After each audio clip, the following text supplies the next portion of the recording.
When you start with curiosity, which is an important part of imagination, you start to create new realities.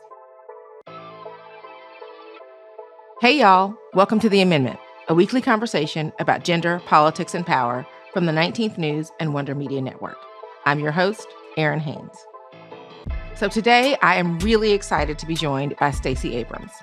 She was the first Black woman in the nation to win a major party's nomination for governor. And for years, she worked to expand voting access and ensure marginalized groups are included in our democracy.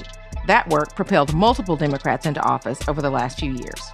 Now, recently, Stacey also started teaching at Howard University as their inaugural Ronald W. Walters Endowed Chair for Race and Black Politics, and she is the senior counsel at Rewiring America, an electrification nonprofit. Yes, that is a thing.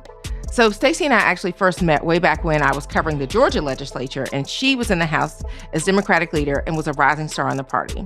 I watched her expand my home state's electorate and create the literal blueprint, see what I did there, that gave Joe Biden a victory for Democrats in Georgia for the first time in a generation, and helped to elect 2 pioneering U.S. senators, delivering the party a crucial majority in 2020. Now, as if that wasn't enough, Stacey is also an author.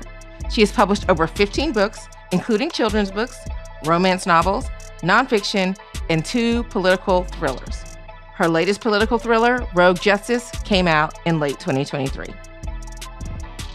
Our political reality is actually starting to feel more and more like a political thriller, which is why I wanted to talk to somebody with a big imagination who can help us to think through innovative political solutions. I really couldn't think of anybody better to have that conversation with than Stacey Abrams. So welcome, Stacey. Thank you so much for having me. Thanks for being here. Not a moment too soon. So I want to start this conversation at the intersection of the 2 careers that I talked about. Right now, in a lot of ways, politics is really just feeling stranger than fiction. But it also feels like the imagination that you use as a fiction writer could be translating into your political life. So I guess I just want to start by asking you where that imagination comes from. And also just what are some of the most imaginative, even borderline unrealistic politics that we could implement to keep our democracy functioning now? Well, I appreciate the question. So let's start with my imagination. I am the daughter of 2 United Methodist ministers who are retired, but when I was growing up, my mom was a librarian and my dad was a shipyard worker. My mother used to read us bedtime stories, and she read from the whole of the library. My dad used to tell us stories. He used to make up these wild fictional stories for us that had to accommodate 6 different children and all of our various imaginations. And what I watched happen with my parents, what I learned from them was this ability to pull from another person's reality and turn it into a narrative, a fiction that could be both compelling, but could also invite others in. Separate from that, my parents were very, very intentional activists in our family and in our community.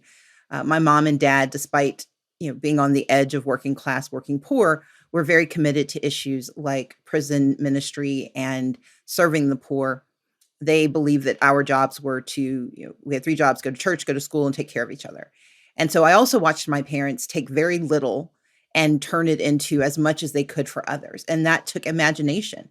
My mom once was concerned about literacy rates in a public housing development, and she couldn't get anyone to support the effort. And so we just held a vacation Bible school there.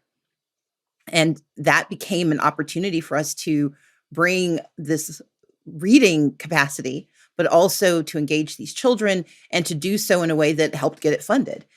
My dad built the first place of faith on the grounds of a jail in Mississippi because he wanted anyone who wanted to seek faith to be able to use that facility. And so he built this chapel.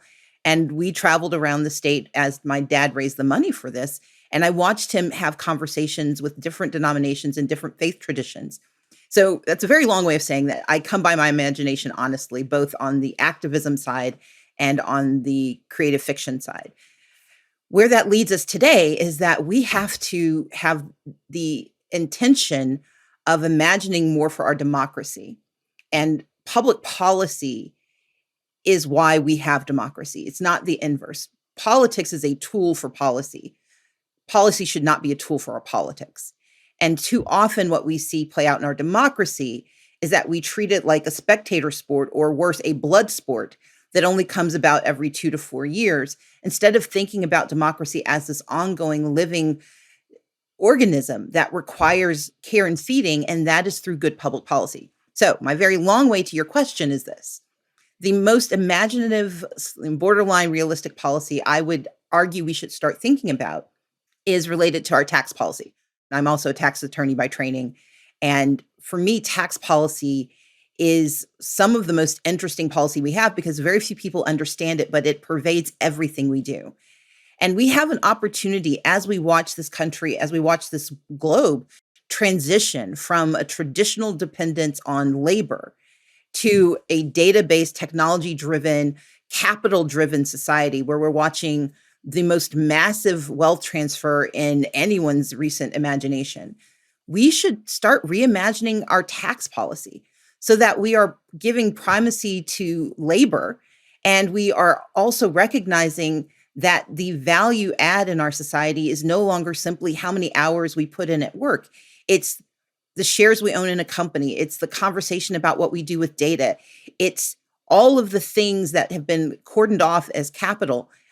And I think we should start examining it. We should start having conversations. It shouldn't be this very didactic, who do we tax conversation. It should be a much more engaged, how do we, why do we, and for what do we tax? And I think if we could start that conversation, we can start to transform our engagement with democracy, because most people vote because something happens to their lives.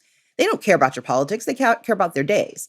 And if they know that by participating in our body politic, they have the chance to actually build a better future for themselves and their families because they're not worried about 25, 30% coming out of their paycheck. And instead, we have a different way of imagining how we do this. I think we can start to strengthen democracy everywhere. Wow. I mean, you guys did not have the benefit of me just now seeing that meme where you had the numbers literally flashing across your face, Stacey, right now, like as you are like describing the Stacey Abrams verse, where there's like this Venn diagram of the economy and imagination and politics and democracy. I'm just like, okay, mind is already blown.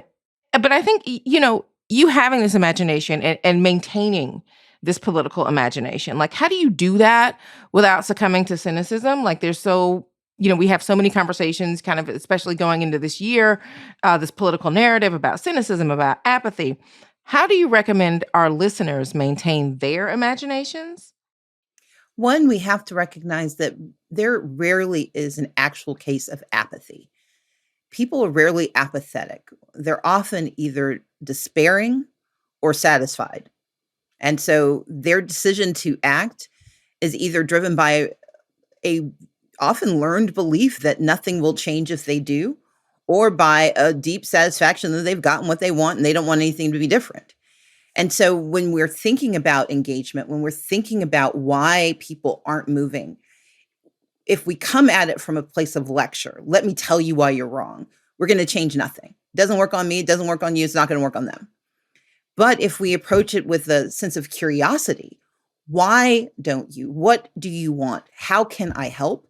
That place of curiosity creates not only dialogue, but intention, and not that sort of deep-seated dismissal of another person's truth. Well, I can't believe you think that. That's not curiosity, that's judgment. Curiosity says, what is it that you think you're going to get from making this decision? And how can we work together to think about alternatives? And when you reshape it, when you start with curiosity, which is an important part of imagination, you start to create new realities. You referenced the number of people that we were able to engage in voter registration, but registering to vote is only the beginning. It's like giving someone the keys to a car without teaching them to drive. The work that we did in Georgia, and it wasn't just my groups, but the groups that I supported that had been at this long before I got here and will be doing it long after I'm gone, those are the groups that actually engaged voters with curiosity, that asked them questions, that listened to their answers, and then worked together to find solutions. That's what changes the dynamic of democracy, not vitriol, not haranguing, and not lecturing. I agree with you, but it's also making me wonder, why aren't we then more curious in our politics? Because we're absolutely certain we're already right. And this goes back to how we think about politics as a sport, where we think of elections as the game. And that's like saying, I'm not going to participate all year long, but I'm going to go to the finals and that's going to change the outcome. If I haven't practiced, if I haven't learned the rules, putting me on the court's not going to change anything. Democracy is an active engagement that takes time and that is never done. And so part of our curiosity has to be a sustained engagement. We don't have to think about it every day, but we can't just think about it every 4 years. And more importantly, we can't tell people, trust us, ignore us until we need you again. We have to stop treating elections and politics like events and treat them like movement, because movement requires continuous action. The other way I frame it is this. We tend to treat voting like magic. I'm going to show up, ta-da, something changes. It's not. Voting is medicine. We have ills in our society. We have challenges and we have injuries. And the only way to provide correction is to take the medicine. Sometimes it's bitter. Sometimes it feels worse than the actual disease we're trying to cure. But the medicine has to be taken over time to have effect. And the thing to remember is if you stop taking your medicine before it's done its work, whatever you had is coming back and it's bringing friends. Can y'all tell that Stacey loves a metaphor? But sticking with the hospital one, right? Sure. That also requires the doctor to listen to the patient, right? And every patients as voters has a story. I feel like, so much of what I learned from you about the idea of persuasion had a lot to do with the power of story. The story that you were able to tell, but also the stories that you gathered from people who both were already participating in the political process, but also non-voters who maybe just weren't voters yet. And that requires imagination, right? To see them as a future voter. Absolutely. So if we're going to use the metaphor of a hospital, do you have the right pharmacy? Once you get the prescription, do you have the ability to actually implement it? It's not that we don't know the answer to a lot of our challenges. It's just that we don't have the mechanisms in place or the resources in place in the places where they need to be to actually get our prescriptions filled. We know, for example, in Georgia, that if we want to save rural hospitals, if we want to save lives, expand Medicaid. It's worked in more than 40 other states. And yet, our pharmacist, who happens to be the governor, refuses to fill our prescription, refuses to do the right dosage. And so it's not just what is, it's what can we do with it once we know what the answer is. And all of those come together in engaging people in democracy. And so the way you transform a non-voter into a voter is to give them a reason to change. You've got to show them either that their diagnosis was wrong, that sitting still or not voting is not going to actually solve the problem. You've got to give them someone else to go and see. If the doctor's the problem, you got to give them another doctor, give them another candidate, give them another set of policies. And then you've got to hold the person who is responsible for implementation, that pharmacist, accountable for actually making sure they fill the prescription properly. They don't, substitute it. They don't shortchange you, and they make sure they get you your refill on time. You may be the queen of metaphors. I don't know.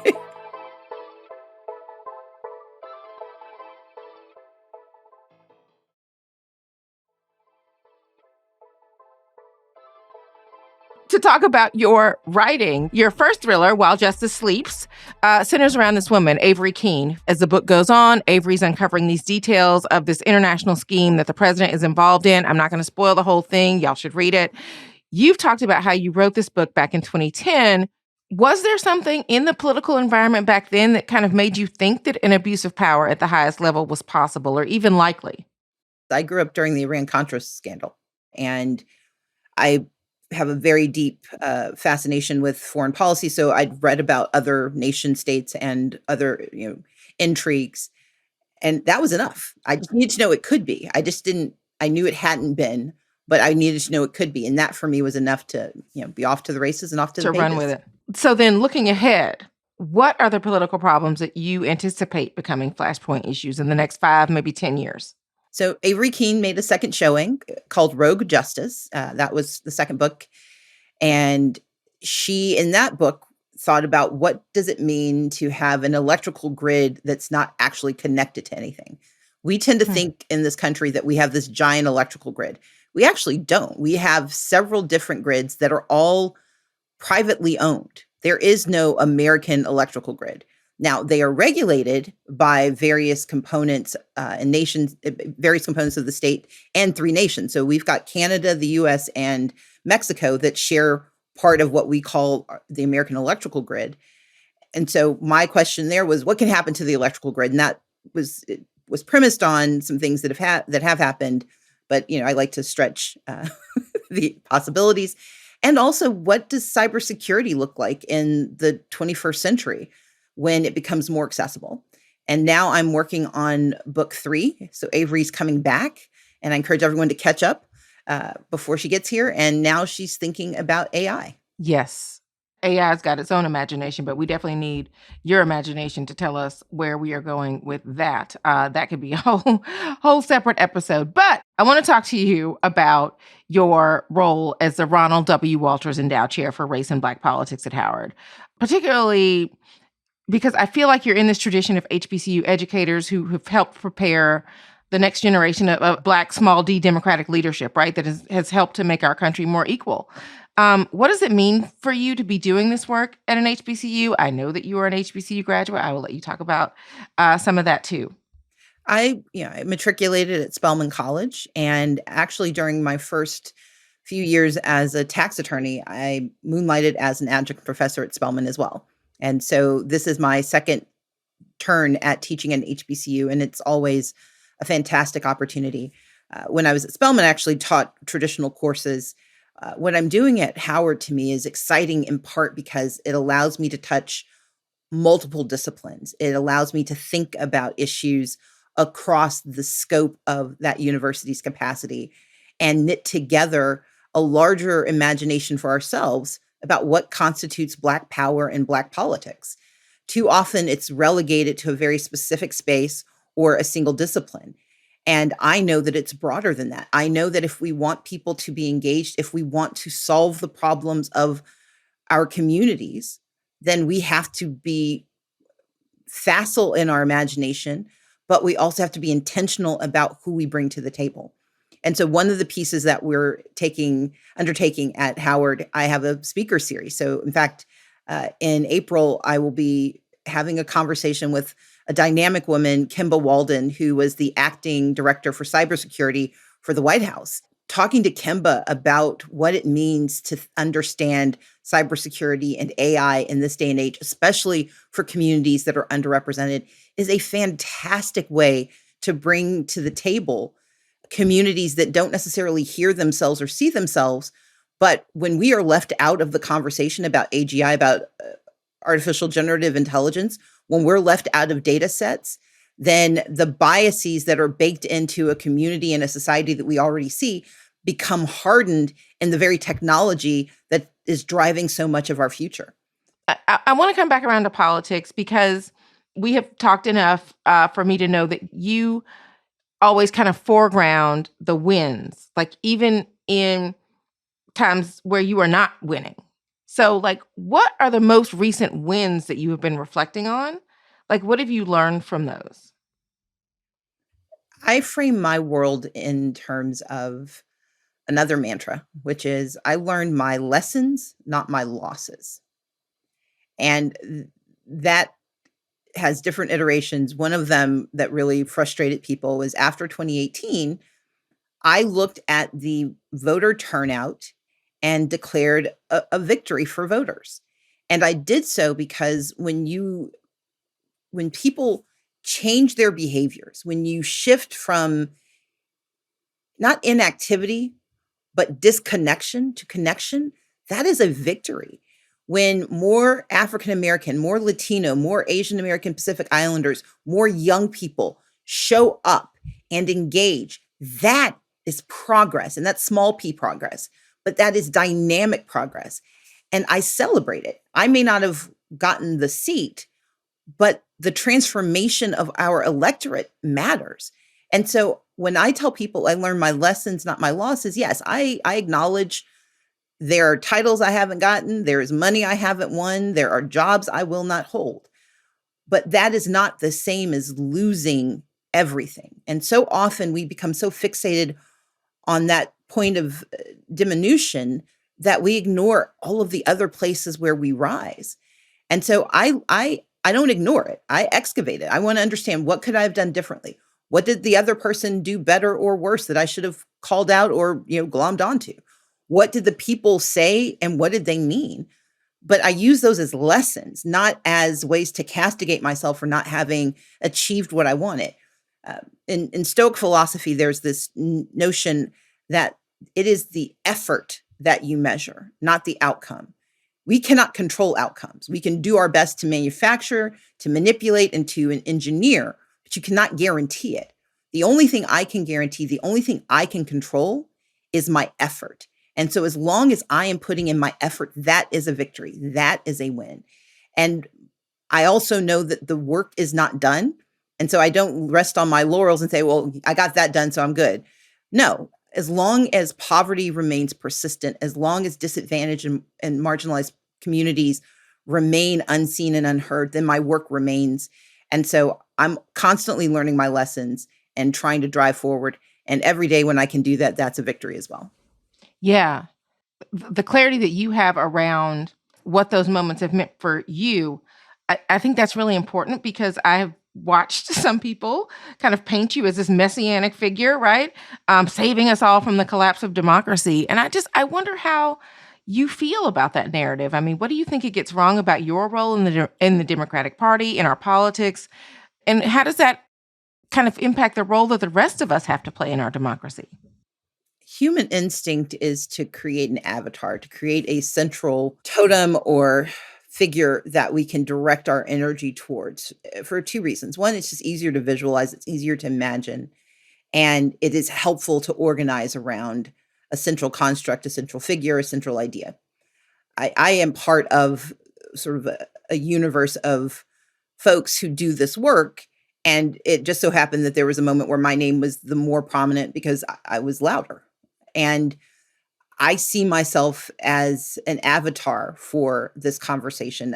It's not about me, but if using my name and leveraging work I've done helps move other people, then that's all for the good.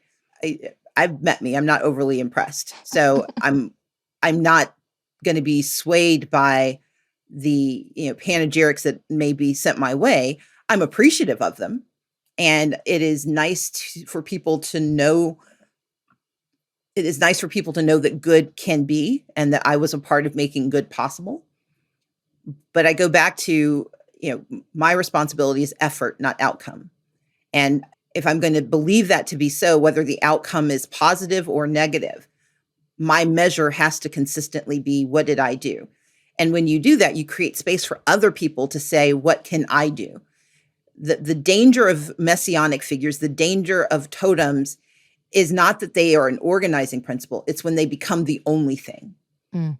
And my job is to constantly be building up and engaging so many across these issues that they feel that they have ownership, and therefore they can become a totem in their own way for getting more people to come with them to get more done. One last thing. I mean, talk about imagining things. As we sit here today, still have never had a Black woman governor of this country, still have not had a Black woman president, or any woman president. I mean, I'm just curious if you think that that has to also do with the limits that some people have on their political imagination. Is a Black woman governor, is a woman president something that voters can or want to imagine? Absolutely. Imagination is a starting place. It is not the end. And much of my work has been about not just imagining what's possible, but then trying to build the infrastructure to make it so. I've raised a lot of money into the state of Georgia. I've created a number of organizations. I've supported even more organizations. Part of what drives me is the belief that it is possible, but possibility needs help. It needs tending. It needs care. And it's not always going to give you what you want in the moment you demand it. But because it's always possible, our responsibility is to broaden the imagination, but to also put in place the infrastructure to support it. It costs money to run for office. It takes changing people's perceptions of what Black women are capable of. It is the demand of my moment that we have a conversation about DEI, about diversity, equity, and inclusion.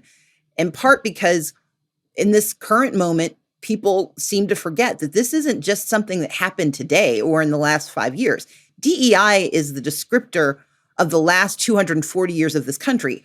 From the moment we had a revolutionary war and we said all men are created equal, we had two things in that sentence we had to start dealing with. One, it wasn't just men. And two, we had to make sure equality was actually a possibility. And that meant removing barriers that were embedded in our founding documents and in our founding imagination to get to what we said we thought we could be. And so we have watched, whether it's Reconstruction or suffrage, the women's movement, the Chicano movement, the Native American movement, the disability movement, LGBTQIA, you insert movement there, labor movements. All of those movements have been part of our progress because fundamentally we want an American dream that is accessible to all.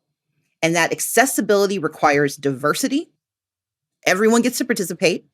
It requires equity. Everyone has the ability to participate, and it requires inclusion. We are not going to stop you because we don't understand you. And DEI is a descriptor that's been reduced by some to one single thing they don't like, but we have to reclaim that DEI is how we build the America we believe in. It is our superpower, it is our strength, and it is our right.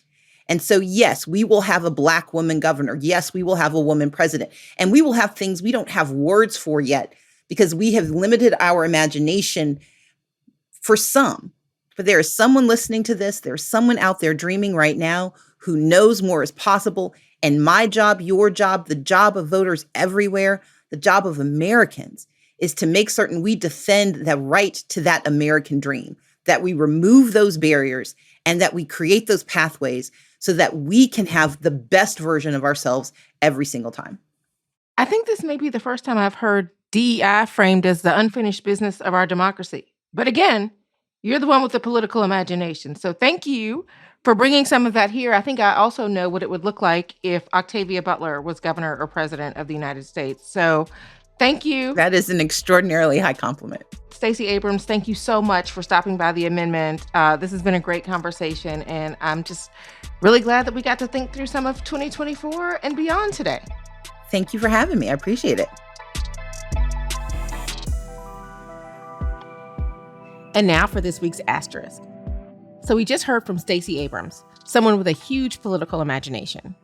But I want to talk about somebody whose imagination was arguably even more wild, especially given the era in which she lived and got involved in politics. I'm talking, of course, about the trailblazing Shirley Chisholm, the first Black woman elected to Congress in 1968, and the first Black woman to run for president as a major party candidate in 1972. A creative lawmaker, when Chisholm was assigned to serve on the House Agriculture Committee as a representative from an urban district, Chisholm used that assignment to help feed the hungry and expand the food stamp program and to help create the Special Supplemental Nutrition Program for Women, Infants, and Children, WIC for short. Now, Chisholm's candidacy came at the end of the civil rights movement and at the dawn of the feminist movement. She sat at the intersection of these identities, but would not be limited by them. In her announcement speech, Chisholm boldly declared, "I am not the candidate of Black America, although I am Black and proud. I'm not the candidate of the women's movement of this country, although I am a woman and equally proud of that. I am a candidate of the people, and my presence before you symbolizes a new era in American political history." More than a generation ago, Chisholm understood that both representation mattered and that she was running to represent all Americans. There were many challenges. She didn't have enough money. She had trouble getting on the ballot in some states. And even though she didn't become the Democratic nominee that year, she didn't necessarily see her defeat in terms of a loss, saying that she ran, quote, "in spite of hopeless odds," to demonstrate the sheer will and refusal to accept the status quo. Chisholm's historic campaign has inspired countless people to run for office whom others might not consider electable. Many of them have gone on to become trailblazers in their own right, expanding our electorate's political imagination about who should have power and who gets to participate in our democracy.